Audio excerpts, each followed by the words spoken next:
The victory in the High Court for Catherine Birbalsingh against girls who wanted to pray is, she describes, a victory for all schools. It's something that she says is against the backdrop of events including violence, intimidation, and appalling racial harassment of our teachers. A school should be free to do what is right for the pupils it serves. The court's decision is therefore a victory for all schools. Schools should not be forced by one child and her mother to change their approach simply because they have decided they don't like something at the school. Well, if they've decided they don't like something at the school, then the appropriate behaviour is, frankly, to move schools. And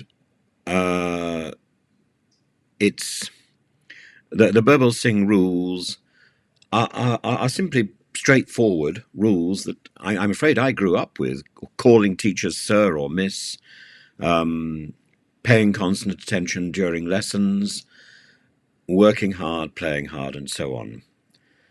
As for prayer in schools, I think this is a dangerous wedge, and before the 1980s, the only lesson in schools that was compulsory in the UK was religious education, and a form of religious service is still required in most schools. And looking beyond the utilitarian purpose of modern education, looking indeed at education for its own sake, this is almost like the debate which you find at the heart of the Alan Bennett play The History Boys, where Hector takes the education for education's sake, and Owen takes the view that it's all about deception and show.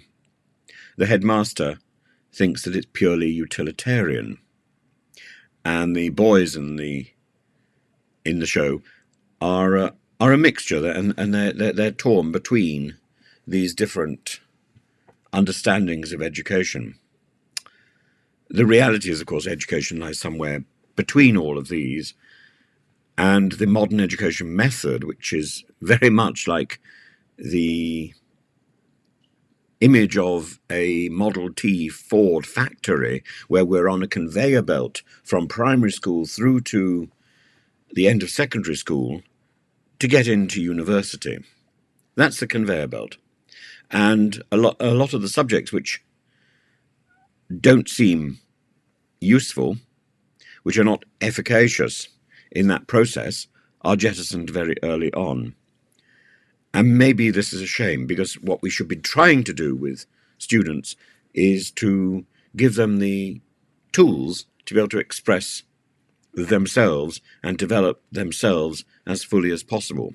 We don't really want a cohort of yes people who can only do one thing, even if that one thing is high-powered maths. We want a range of people who are going to contribute individually to our society. And what we're finding in modern education and modern politics is that there's a ranking of subjects for education. And people quite openly talk in political circles about Mickey Mouse subjects. But a Mickey Mouse subject, if approached with rigour, is as valuable as approaching mathematics with rigour. To analyse the purpose and the methodology of, let's say, writing a musical would be to parallel the study of someone like Alexander Pope. Indeed, I think if you were to take Alexander Pope and look at some of his letters, particularly his letter where he explains why he writes in simple rhymes, it's so that his invective is more memorable. That is precisely what modern rappers would claim is the justification for their rhyme and rhythm. So I think we have to be very careful before we become dismissive or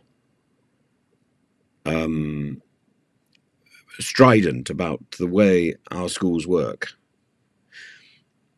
On the more positive side, I think that we should be giving as much power as possible to the school heads to run their own schools. We should pull back from the Ofsted rubbish. Ofsted should simply be an advisory machine. If we have heads of schools, then we should ensure that they have complete authority in the school. And if you want to be in Catherine Birbalsingh's school, great, but you play by her rules. If you want to be in somebody else's school, great, you play by their rules too.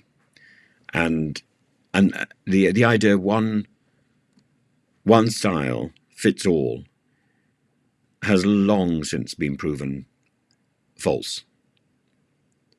We need different schools, different colleges, different universities for different students to meet the demands and to get the best out of each student.